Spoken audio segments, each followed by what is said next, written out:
So I was asked to talk about the National Lab Accelerator Study Group from Muon Collider. So let me start by telling you what that is first.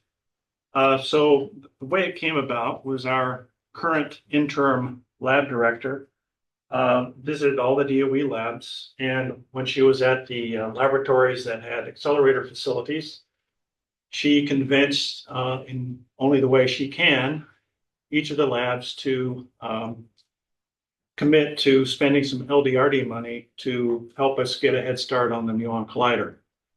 And she put together this committee on the left over here. We have Philippe Pio from Argonne, Jean-Luc Bay from Berkeley, Steve Peggs from Brookhaven, myself, Bob Rimmer from JLab, Steve Russell from Los Alamos, Fulvia Pilat from Oak Ridge, and Emilio Nani from Stanford.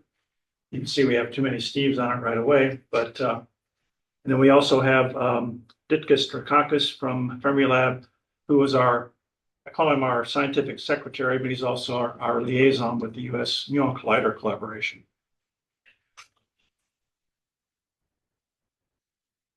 Okay, so let me start with the charge. The purpose of the group is to identify the key accelerator challenges that must be addressed to enable the realization of a 10 TeV Muon Collider.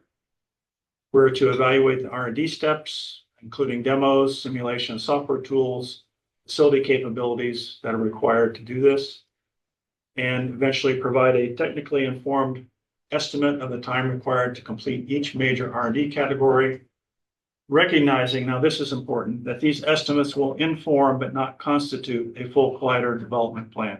Okay, it's pretty early for all that, but we're just trying to lay the groundwork, making a plan to make a plan, so to speak.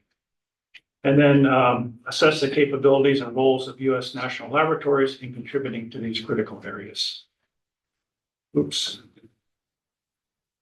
And of course, it should build on existing US and international Muon Collider collaboration R&D planning documents. The IMCC is quite a bit ahead of us in this respect. And we're starting with that. We're going to morph that into something that's more US appropriate. And we'll identify the areas of alignment, overlap, and gaps that require further attention. So they're not, we're complementary rather than competitive. This would include technical gaps, infrastructure needs, and coordination challenges. As I said before, the group is not tasked with developing a full collider concept or roadmap, but just to clarify and prioritize the foundational technical work that's needed over the next decade. And these estimates and findings should serve as input for a coordinated evolving timeline for Muon Collider R&D. And in particular, we want to emphasize coordination across the US national labs. That was the general intent of this whole enterprise, is to integrate the laboratories in the US and start to work together as one to address the issues important for developing a Muon Collider. And we're given a deadline of July 1st next year to deliver a written report.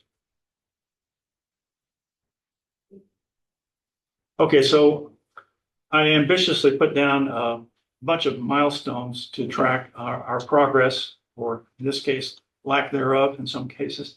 So where we are now is we're looking at all of the documents, and there are many, as input. And then we've established joint weekly informational meetings, which include US Muon Collider collaboration, relevant members of the IMCC, and other subject matter experts.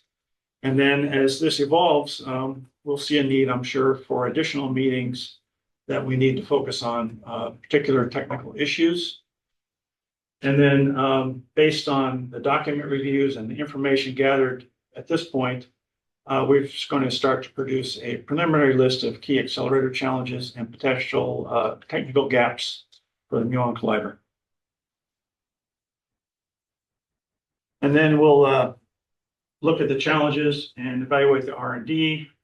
So we need to evaluate all the R&D steps, including demos and other things I mentioned before. Then US lab capability assessment. What are the unique capabilities and roles of US national laboratories?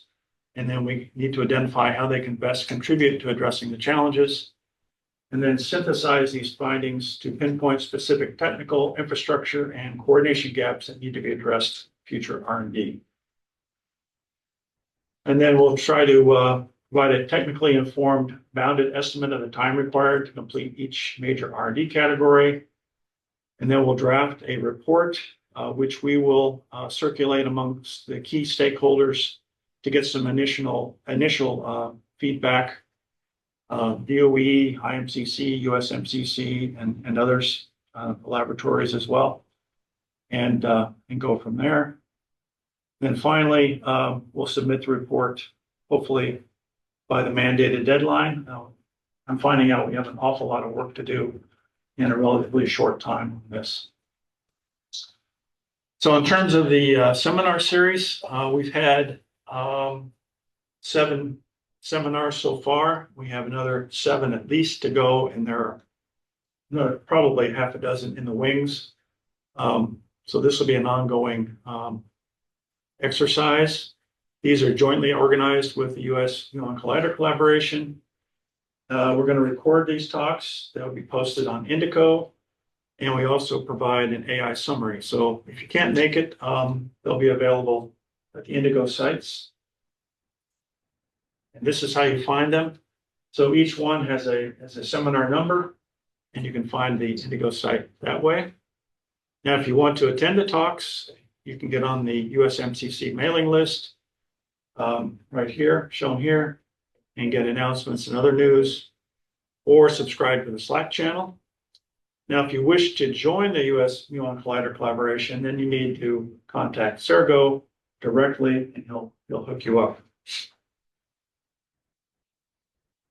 Now, one thing, topics for discussion, but not right now, but something for people to think about that we're kind of running into, is we realize that the Muon Collider is unique both technologically and sociologically. And for that, to move forward on this, we need to create a new paradigm, something we haven't done much in the past with, and that is to integrate the laboratories nationally, internationally, to do the work that needs to be done. And so we need an R&D plan that's stable and long-term. So this is a real big challenge, in my opinion. And we also need to maintain the community interest at an appropriate level, given the priorities that we have now. You know, according to P5, they say, finish what you started. That's what we're going to do. At the same time, we need to have a foot in the future, and we need to maintain the interest of the early career people that are really wanting to do this. And some news from the USMCC. They've had a couple of new appointments in the organization. They're trying to engage a broader community involvement. And they're working on a 2026 Summer Student Accelerator R&D program that DOE is helping to support. And they're planning our annual USMCC meeting at Stanford in December of 2026. And that's all I have. Here are some background material for people that want to dive into this.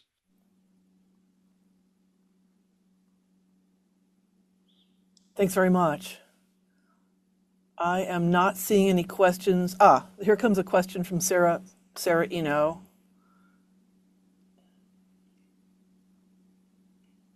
What is the extent of the LDRD money?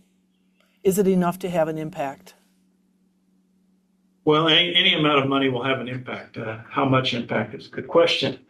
So at Fermilab, we have, it's $1 million to look at a more site-specific evaluation of the demonstrator. And as far as the other labs go, that's a good question.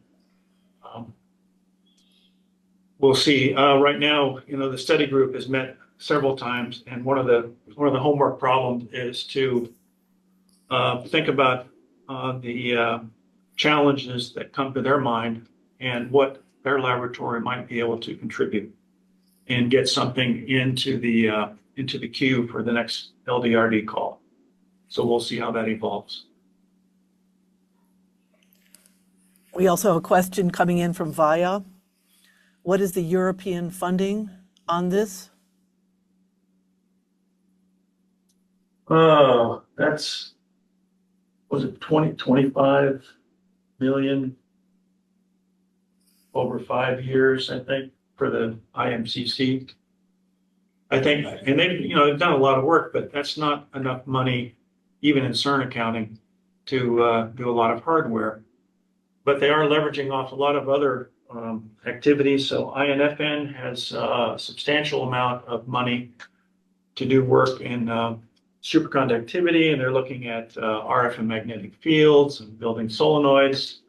The CERN magnet program is, while it's focused somewhat on the 14 Tesla dipoles for the FCC-HH, they do have a component that's trying to build high field solenoids that can be used for the final cooling channel.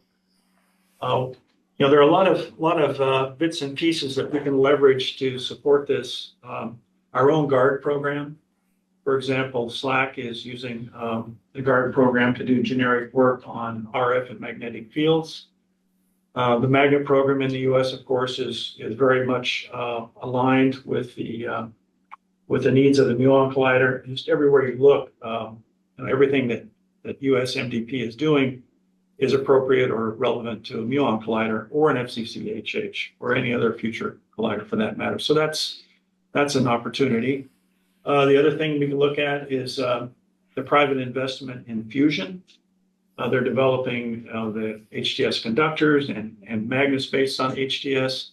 We can piggyback off of that. So there are a lot of little things we can scrape up to make some kind of a coherent program. It's going to take a lot of coordination. Thank you. There's one question from Heidi. Is it an issue that the recent European strategy summary didn't mention muon collider, as far as she knows? Well, that's my question too. I've been reassured that by IMCC that there will be some support for the muon collider. With everything that people want to do, the support that CERN wants for the FCC, and I think that's above my pay grade. I don't know what's going to happen. Are there any other questions in the chat or raised hands? Looks like not, so thank you very much, Stephen.